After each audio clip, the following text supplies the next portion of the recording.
এই যে দেখতে পাচ্ছেন আমাদের দড়ি, এইটাতে আমি পুরো বাহির বিল্ডিংটা করেছি, পুরো বাহিরটা রং করেছি 6 তলা। আর আপনাদেরকে যে ভিডিওগুলো দেখাইছি এই ছেলেটা করেছে সব। দড়িটা নিয়ে চলে গেল। তো আপাতত বাহিরকার সাদা শূন্যশ্যামটা 1 কোট হয়ে গেছে, আর এখন রং হবে। যখন রং হবে তখন আপনাদেরকে পুরোটাই দেখাবো। এখন রং হয়নি, শুধু শূন্যশ্যাম সাদাটাই হলো।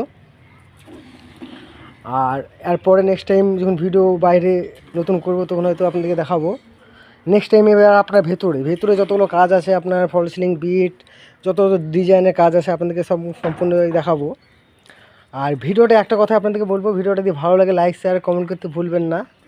একটু লাইক শেয়ার কমেন্টটা করে দেবেন। আর মেন কথা যেটা হলো, যারা নতুন আছো বা নতুন হয়তো ভিডিও ফার্স্ট দেখছো, তারা একটু সাবস্ক্রাইবটা করে দেবেন। হয়তো নেক্সট টাইম ভিডিও যারা আসবে সেগুলো আপনাদের দেখতে সুবিধা হবে। তা চলো, দেখুন আমাদের এটা শহর, এটা হচ্ছে বহরমপুর শহর পুরো।